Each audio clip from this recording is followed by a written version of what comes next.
June Carter was safe, settled, and almost happy. And then she met someone who saw the parts of her she'd forgotten. Love me, love me. June Carter's life looked right from the outside. A tidy flat in Clapham. A steady job at a small publishing house near London Bridge. Brunch on Sundays. Pilates on Wednesdays. And Will Harrington, dependable, ambitious, immaculately put together Will. Will worked in finance. He ironed his shirts properly. He booked restaurants in advance. He talked about our 5-year plan like it was already signed off and approved. He was safe. He was sensible. He was exactly the sort of man you were meant to build a future with. You know, I only push you because I care, he said one evening as they walked along the Thames. Push. June smiled, but it didn't quite reach her eyes.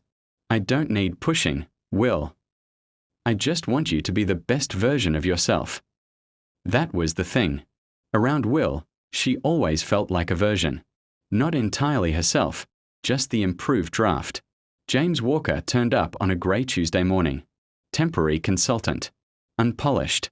Slightly rumpled suit. No tie, dark hair that refused to behave. He didn't look like he belonged in their tidy office. June was wrestling with the coffee machine in the staff kitchen when he appeared behind her. You've got to twist it left, he said. I have twisted it left. Not like you mean it. He stepped forward, close enough that she caught the faint scent of rain on his coat. He reached past her. The machine sprang to life. There you are, he said. She turned. Thanks. James. June. It was nothing.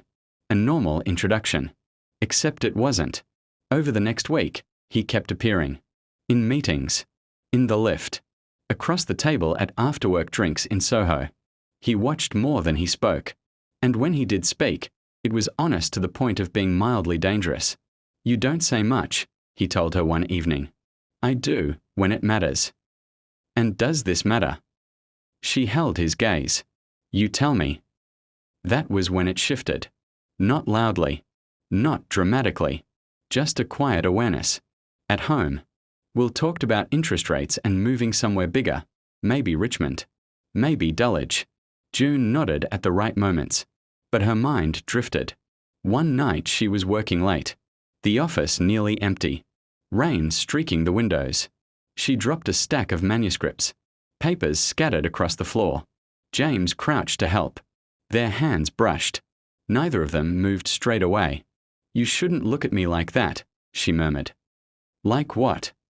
Like you're about to ruin my life. A corner of his mouth lifted. That dramatic, am I? I have a boyfriend. I know. He didn't apologize.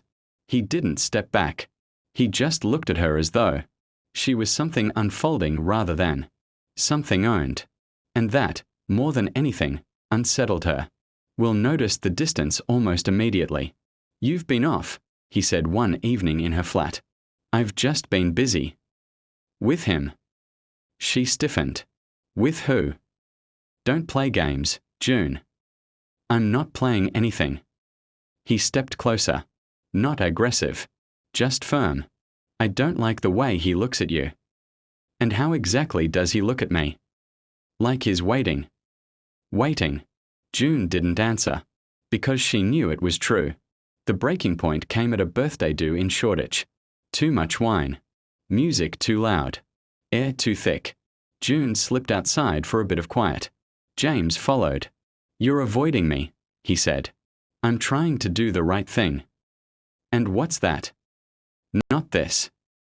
He stood close, not touching, just close enough that she could feel the heat of him. This is going to end badly, she said. Probably. That doesn't bother you. It does. I just don't pretend it doesn't exist. She let out a shaky breath. What is it about you? You don't shrink around me. The words hit harder than they should have. He reached up, brushed a strand of hair away from her face. Such a small thing. She didn't pull away. For a moment, London disappeared. No music. No traffic. Just the space between them. Then she stepped back. I can't. Can't, he repeated quietly. Or won't. She left before she had to answer. That night, Lying beside Will as he slept, she stared at the ceiling. She hadn't walked away because she didn't want James. She'd walked away because she did. 2 days later, Will found the messages. Nothing explicit. Just timing. Just tone. "Do you have feelings for him?" he asked. She opened her mouth. Nothing came out. The silence said enough. "I gave you everything," he said, voice tight. "Stability. A future." "I know." "Is that not enough?" Her eyes filled. "I don't feel like myself anymore." "So this is about excitement? A bit of drama?" "No. It's about feeling seen." He let out a short, disbelieving laugh. "He'll wreck you." "Maybe," she said softly. "But at least it'll be my decision." That was the end of it. When he left, the flat felt unbearably quiet. She cried. Not just for Will. For the version of her life that would have been easier. A few evenings later, she stood by the river again.